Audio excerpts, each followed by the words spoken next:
बिस्मिल्लाहिर्रहमानिर्रहीम। अस्सलाम वालेकुम नाज़रीन, मैं हूं जवाद सती और आप देख रहे हैं मेरा यूट्यूब चैनल। नाज़रीन, अफ़गानिस्तान में बदलती सूरत हाल के साथ साथ अमेरिका को रोज़ एक नया सरप्राइज़ मिल रहा है।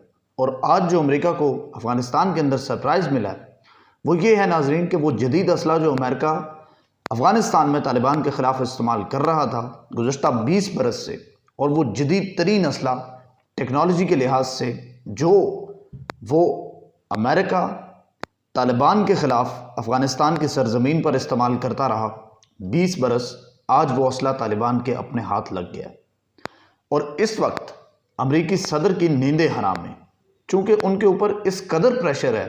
एक तो जो अफ़गानिस्तान में जंग की शिकस्त उसका प्रेशर, दूसरा जो उनके अपने लोग, जो उनकी अपोजिशन है और जो उनके साबिका फ़ौजी एहलकार और साबिका जो उनके इस जंग के हिस्सेदार हैं, वो तमाम, उसमें साबिका सदर भी शामिल हैं अमेरिका के, जो जो बाइडन को इस वक्त कड़ी तनकीद का निशाना बना रहे हैं।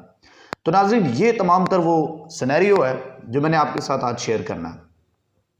नाज़रीन, ये असला जो तालिबान के हाथ लगा है ये जदीद तरीन असला है। इसमें एयरक्राफ्ट भी शामिल हैं, इसमें व्हीकल्स भी शामिल हैं, और इसके अंदर जो दीगर चीज़ें शामिल हैं वो मैं आपके साथ शेयर करूँगा। लेकिन उससे पहले मैं आपको ये बताता चलूं कि अमेरिकन सदर को इससे तकलीफ़ क्या है। बिलखुसूस अमेरिका के जो एक फ़ौजी हेडक्वार्टर है अमेरिकन, पेंटागन, वहाँ पर इस वक्त तकलीफ़ क्यों है? नाज़रीन, तकलीफ़ ये है कि उनको डर है कि कहीं ये असला अमेरिका के ख़िलाफ़ ना इस्तेमाल हो जाए। वो इसलिए कि नाज़रीन, टेक्नोलॉजी की जो एक जंग है, एक तवील जंग जो कि हम देखते आ रहे हैं अमेरिका, चीन और रूस के दरमियान गुज़श्ता कुछ अरसे से काफ़ी हद तक बढ़ चुकी है। इसको आप 5th जनरेशन वॉर कहें, हाइब्रिड वॉर कहें, टेक्नोलॉजी की जंग कहें या कुछ भी कहें, लेकिन ये जंग आए रोज़ बढ़ती जा रही है। अब जो जंग बढ़ी है नाज़रीन, उसकी वजह यह है, अमेरिका का जो खौफ है इस असले को लेकर, उसकी वजह यह है कि चीन वो मुल्क है कि जिसने हर जगह पर अमेरिका को टक्कर दी है।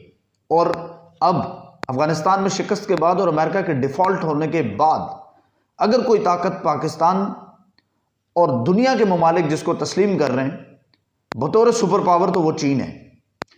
तो नाज़रीन, चीन वो मुल्क है कि जिसने सबसे पहले तालिबान के साथ रिलेशन बिल्ड करने का इंदिया दिया। उन्होंने सबसे पहले तालिबान को ऑन किया। अब रशिया भी इंटरेस्टेड है और वो भी तालिबान के साथ एक बायलैटरल रिलेशनशिप बिल्ड करना चाहता है। और ये चीज़ अमेरिका से हज़म नहीं हो रही, क्योंकि उसके दोनों बड़े कंपेटिटर्स जो हैं वो तालिबान के साथ मिलने जा रहे हैं।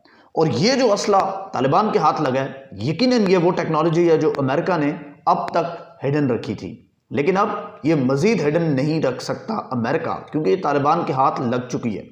तो तालिबान के हाथ लगने वाले असले को लेकर अमेरिका में खौफ ये है कि ये हमारा छुपा हुआ असला, जो हमने दुनिया को एक रोब और दबदबे के लिए इसको छुपा कर रखा हुआ था, इसकी टेक्नोलॉजी को छुपा कर रखा हुआ था, इसकी जो खुसूसियात हैं उनको छुपा कर रखा हुआ था, वो अगर चीन के हाथ लग गया तो डेफिनेटली ये हमारे लिए बहुत बड़ा चैलेंज होगा। अब आ जाते हैं नाज़रीन उस असले के ऊपर जो वहाँ से मिला। मैं आपको बताता हूँ कि वहाँ से क्या क्या मिला। 2000 आर्मड व्हीकल्स मिली हैं नाज़रीन। ये armed vehicles American armed vehicles हैं, ये किसी और दुनिया के मुल्क की नहीं बल्कि अमेरिका की बनाई हुई हैं। 40 एयरक्राफ्ट नाज़रीन, जदीद तरीन दुनिया के 40 लड़ाका त्यारे अफ़गान तालिबान के हाथ लग चुके हैं, जो कि अमेरिका की मिल्कियत थे। यह सबसे बड़ा ख़तरा है उस ताकत के लिए जो ये समझते थे कि इनके पास तो एयरफोर्स नहीं है, इनके पास तो एयर स्ट्राइक की कैपेसिटी नहीं है, इनके पास वो लड़ाका तैयारे नहीं हैं। लेकिन अब ये जो एक मिसअंडरस्टैंडिंग थी अमेरिका की, अब वो भी दूर हो गई है। और लकीली इसको दूर भी अमेरिका ने खुद ही किया। 60 ब्लैक हॉक हेलीकॉप्टर्स, ये वो हेलीकॉप्टर्स हैं नाज़रीन जिनके बारे में दुनिया जानती है कि जंग के मैदान में किस अहमियत के हामिल हैं। ये जदीद तरीन अमरीकी हेलीकॉप्टर्स दुनिया के ममालिक को अमेरिका ये बेचता भी है। और अब ये 60 हेलीकॉप्टर्स, बड़ी तादाद इनकी अफ़गान तालिबान के हाथ लग चुकी है।